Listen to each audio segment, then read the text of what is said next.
Assalamualaikum warahmatullahi wabarakatuh. Kembali lagi dengan saya Harvey Bifrenanda pada mata kuliah Audit Teknologi Informasi. Pada sesi ini kita akan membahas yaitu bagaimana cara mengaudit dalam siklus pengeluaran atau itu adalah expeditor cycle. Pada sesi ini kita akan memahami tugas utama yang terkait dengan siklus pengeluaran ini yang dibawa dan kemudian memahami tujuan dari audit terkait. Ini tujuan audit yang terkait dengan siklus pengeluaran. Yang pertama adalah prosedur pembelian dan pencairan uang tunai itu dengan menggunakan teknologi batch processing. Banyak fungsi manual dalam sistem batch. Itu sama dengan yang kita temukan dalam proses pembelian secara manual. Perbedaannya itu ada pada tugas akuntansi yang secara rutin itu diotomatisasi. Dan pada bagian ini itu kita akan membahas urutan kejadian yang terjadi dalam sistem tersebut.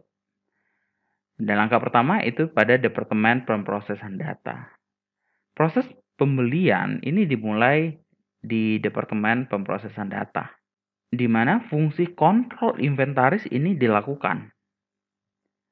Siklus pendapatan ini di sebuah perusahaan retail ya, atau siklus konversi itu di perusahaan manufaktur itu sebenarnya dimulai pada kegiatan ini, pada kegiatan langkah pertama ini.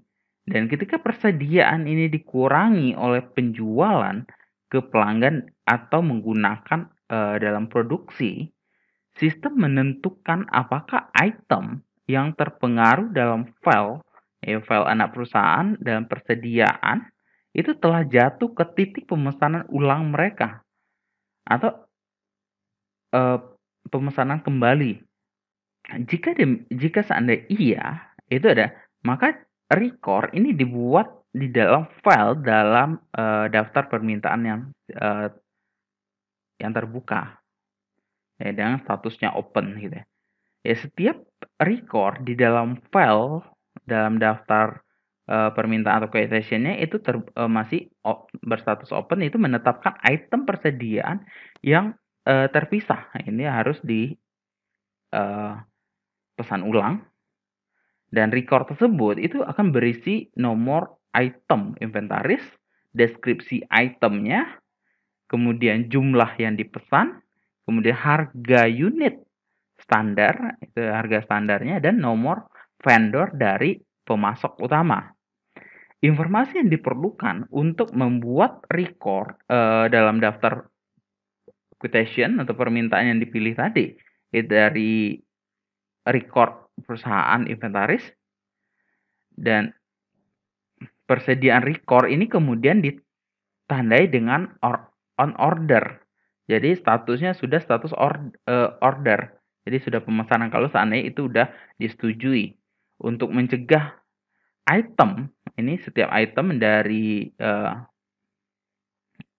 untuk mencegah item-item itu dari perintah-perintah sebelumnya. Dan kemudian pada akhirnya nanti sistem akan mengurutkan daftar quotation yang terbuka itu berdasarkan nomor vendor dengan menggabungkan beberapa item dari vendor yang sama ke dalam satu permintaan. Dan selanjutnya informasi akan dikirim, informasi pengiriman dari vendor itu diambil dari file vendor yang valid untuk menghasilkan dokumen permintaan pembelian. Dan salinan dokumen-dokumen inilah nanti yang akan keluar ke dalam akan dibawa ke prosedur manual di Departemen Purchasing atau Departemen Pembelian dan Hutang, atau dan dianggap sebagai utang atau hutang ya. Nah, kemudian prosesnya itu dari Departemen Pembelian ini setelah menerima permintaan pembelian tadi, Departemen Pembelian atau Purchasing ini menyiapkan pesanan pembelian tadi. Salinan ini atau kopinya itu akan dikirim ke vendor. Itu, akan berisi informasi hutang dagang, penerimaannya, kemudian, pemrosesan data, dan file departemen pembelian itu sendiri. Ya sistem menggunakan prosedur manual untuk mengontrol proses pemesanan, program komputer ini akan mengidentifikasi persyaratan dari inventaris dan menyiapkan permintaan pembelian tradisional. Nih sehingga ini memungkinkan agen itu atau agennya dari pembelian atau, karyawannya dari departemen pembelian atau purchasing ini untuk memverifikasi transaksi. Dan pembelian sebelumnya ini melakukan, pemesanan. Dan beberapa perusahaan itu adalah beberapa perusahaan ini menggunakan teknik ini untuk mengurangi resiko dalam menempatkan pesanannya yang tidak perlu dengan vendor. Itu, biasanya ini kebanyakan karena kesalahan komputer. Namun, dalam intervensi manual, ya semacam itu menciptakan penundaan dalam, proses pemesanan. Jika ada kontrol komputer, yang memadai untuk mencegah atau mendeteksi kesalahan pembelian, maka prosedur pemesanan yang lebih efisien itu dapat kita terapkan. Dan ini mungkin ini pada, batch ini atau atau real time, itu tergantung pada sistem siklus pendapatan dan konversi yang berhubungan dengan siklus pengeluaran. Dalam file persediaan bahan baku dan, barang jadi, ini akan menghubungkan ketiga siklus transaksi. Desain satu sistem ini, tentunya akan mempengaruhi yang lainnya. Misalnya jika pemrosesan penjualan siklus pendapatan, ini mengurangi persediaan secara real time, ya, sistem itu secara otomatis juga akan mengidentifikasi persyaratan persediaan secara real time juga. Ini, itu benar-benar, dilakukan jika sistem pembelian itu berorientasi, batch. Dan sebelum, melakukan itu dengan contoh ya, kita, perlu mendiskusikan itu pendekatan alternatif untuk, mengotorisasi dan memesan inventarisnya. Dan kemudian, pada tahapan kedua itu masuk ke departemen pemrosesan data. Itu, ini masih di pemrosesan data ya. Ya, pesanan pembelian ini digunakan untuk membuat rekor pesanan atau, data pesanan pembelian yang masih open, yang berstatus open, dan untuk mentransfer rekor terkait dalam file permintaan pembelian yang berstatus open tadi ke dalam file permintaan pembelian yang tertutup. Nah, di tahapan 2 ini ada beberapa departemen itu ya, departemen, yang sebagai penerima atau receiving department, itu biasanya, yang melakukan ketika barang tiba dari vendor atau datang dari vendor, itu petugas menerima dan menyiapkan laporan penerimaan. Nah, dan kopian ini digunakan untuk pembelian, pembayaran hutang dan pemrosesan data.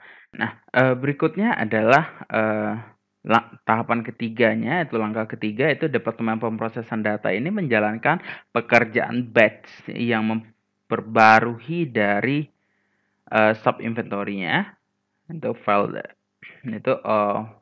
file inventory subsidiary.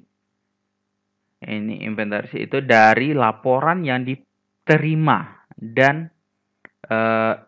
dihapus ya. Itu, yang diterima atau dan dihapus itu tandanya sesuai pesanan. Itu dari record inventaris. Ya, sistem itu akan menghitung total batch penerimaan inventaris itu ya, untuk prosedur pembaruan buku besar, umumnya atau, yang kita kenal dengan general ledger-nya itu ya, atau buku besar yang kalau kita belajar akuntansi itu yang kita sebut dengan buku besar.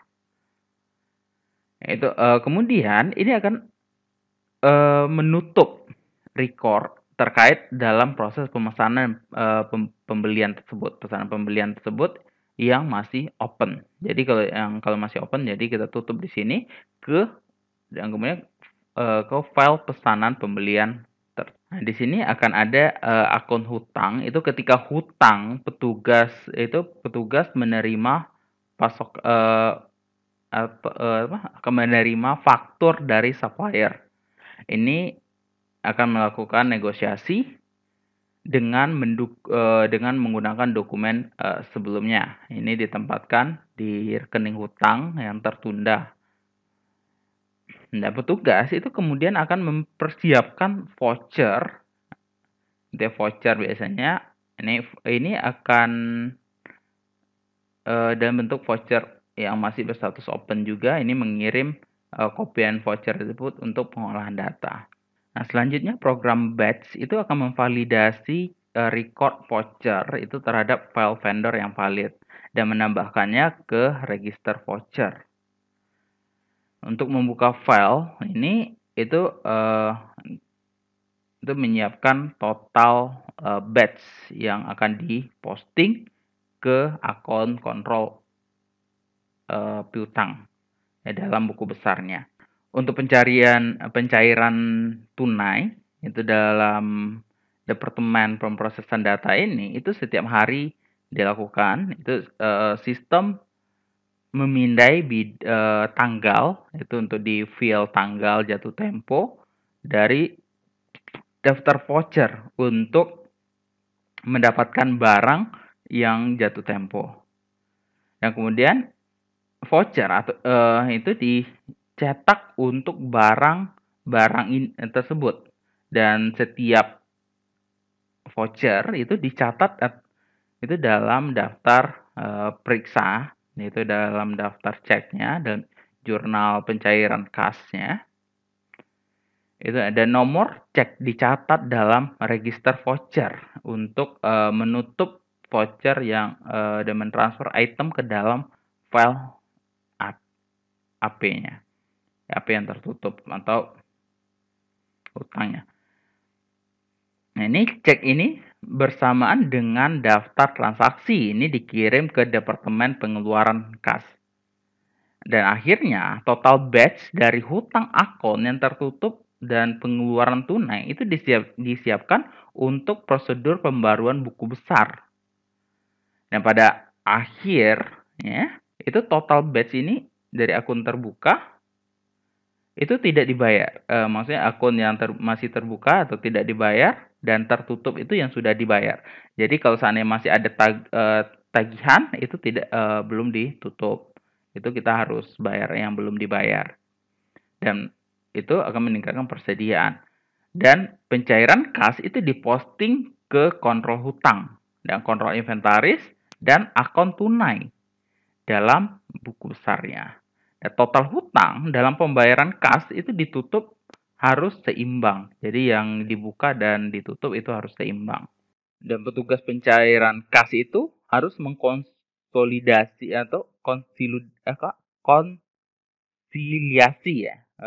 Pencairan kas itu harus merekonsiliasi cek ya, dengan daftar transaksi dan menyerahkannya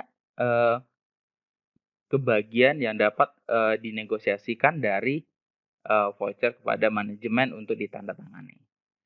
Kemudian itu dikirim ke suppliernya. Dan satu kopian atau salinannya dari setiap itu voucher atau cek itu dimasukkan ke hutang dagang. Dan salinan lainnya itu diajukan ke dalam pengeluaran tunai bersama dengan daftar transaksi. Dan pencairan tunai hutang akun itu setelah menerima salinan cek tadi itu petugas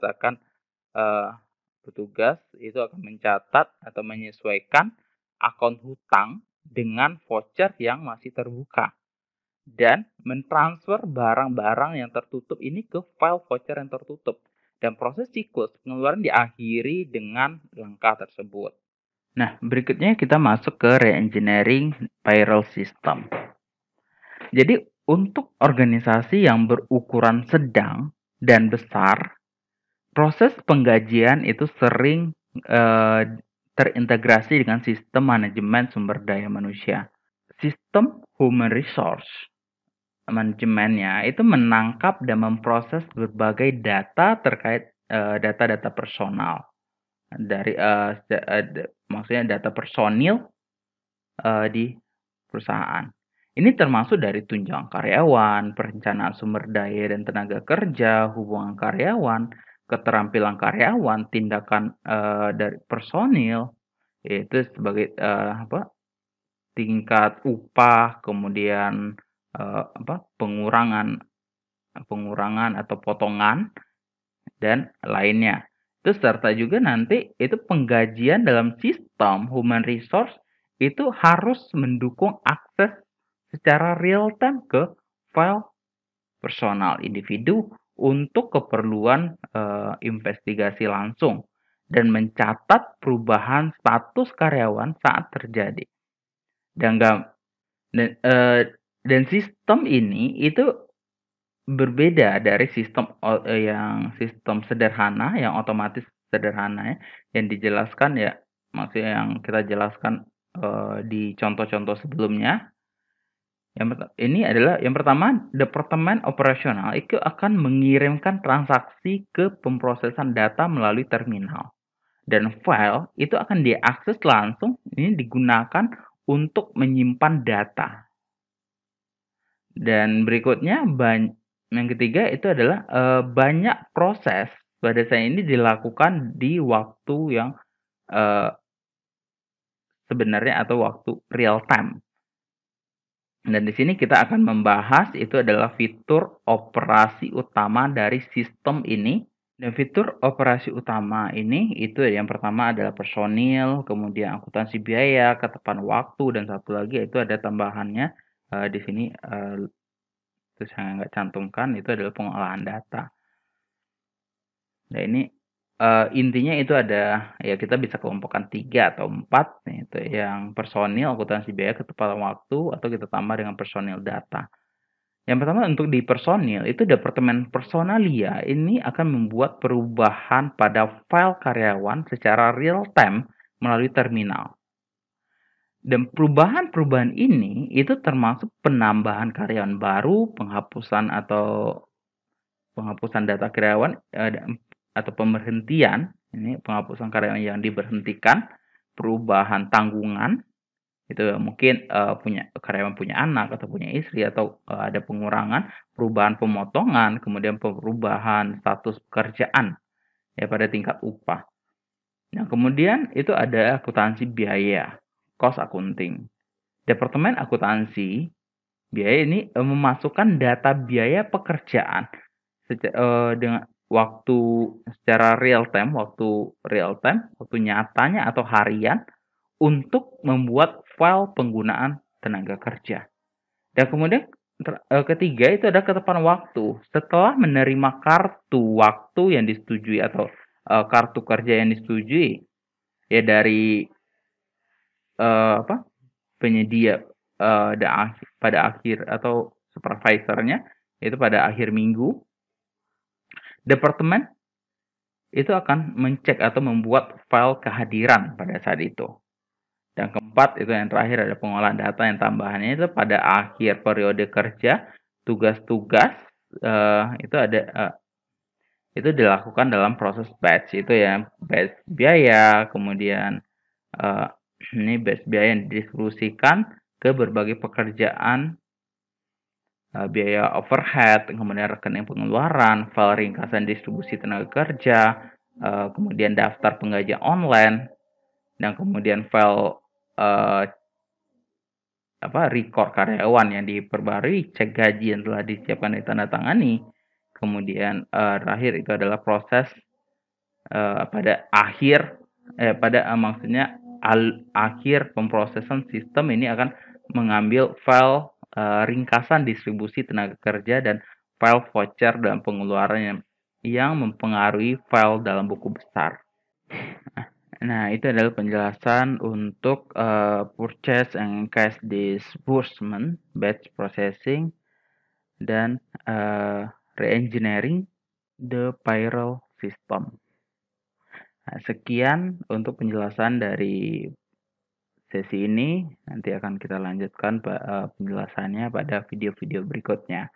Saya akhiri sampai di sini. Assalamualaikum warahmatullahi wabarakatuh.